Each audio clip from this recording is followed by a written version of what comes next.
In this video, I'll be recreating the Instagram UI. So to get started, I added feed text at the top. That's going to replace the Instagram logo. Next, we're going to search for those icons at the top of the screen. So this will be the add post icon, the activity icon, and the messaging icon.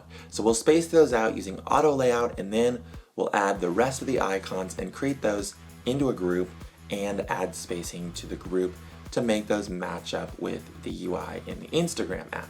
So now we find that last messaging icon and we've ordered those correctly, increase the type size on the word feed just a tiny bit, and then do some final touches in the spacing. Next, we're going to create that row right there of those story buttons at the top of the screen, so that row of stories. Now we're going to add a border on those, but it looks like this stroke method is not going to work the way I thought it was going to. So we're going to take that same story circle, we're going to group that, and then add a fill around it and use border radius to turn that fill into a circle area. Then we're going to group it again and use the gradient tool to create that kind of pink to purple to orange gradient that is on those Instagram profile posts right there. So we've done that kind of border radius again, and we're going to adjust the gradient just a little bit more so that it works here and matches the UI. Now we'll duplicate those and create a group and then use auto layout to space those out pretty evenly. We're going to scale those up just a tiny bit more, and then we're well on our way. Now we're going to switch one of these to have a kind of gray border to show those kind of stories that have already been previewed. We'll also use one of those for your story and add a plus icon and use absolute positioning to move that into space over top of kind of that post for your story button. Now we're going to add the text below each of those. So we'll take that text, move it into position, format it a little bit, and then group that up with each story. Now for the stories that are active, we'll make that text just a little bit darker, center that text up, and then keep going with adding each of the usernames under each story. And then we'll adjust the spacing just a little bit more here, do some final touches, and it looks like we're going to add some profile photos for each of these. We're using the content reel tool to add some random avatar photos into each of those profile circles here. So we've added some kind of realistic profile images and then a divider line for setting up those kind of post headers, I guess we'll call them, here in this example. Now we're going to do a little bit more work on the spacing at the top of the screen and just some other elements, and now we're going to add that kind of profile photo for the post.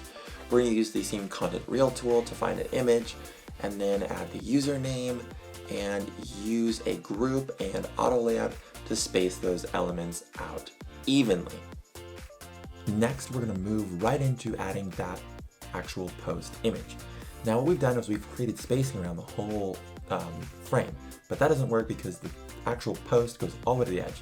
So instead we're going to add padding to the elements that need padding and let all the elements that need to extend to the edge of the screen extend to the edge of the screen. Now we're doing some adjustments in the spacing after we've made that change, just so that everything accurately reflects the Instagram app. Next, we're going to create that kind of row of action buttons for each post. So that includes a like button, a comment button, and a share button. So we've used those kind of set of icons. Now these are the material UI icons, so they might not match what's in Instagram exactly, but they're close enough for our purposes here today.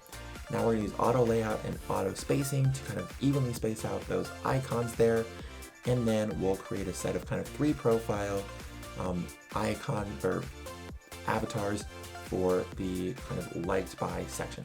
So we've moved those into place. We'll use the content reel plugin to add some profile images here, and then we'll add the text for liked by with the username and users who have liked the image. Then we'll use auto layout again, space out those elements there, and then add the actual post caption. So I'm just gonna make up kind of a random caption to put here for our example, and then we can keep moving on here and move right into creating that navigation bar at the bottom.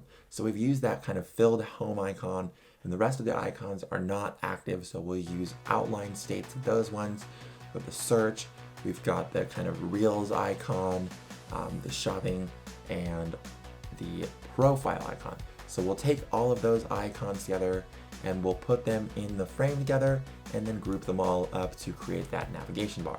Now we'll use auto to space them out evenly and then add some padding to both sides, and then use some more spacing tricks to move those elements around, and then add a divider at the top of that bar. Now we've moved that navigation bar to the bottom, and then we're gonna add a little bit more to the caption, and we're gonna do the rest of that kind of post caption area. We've got that more button so they can view the entire caption, which happens with longer Instagram posts.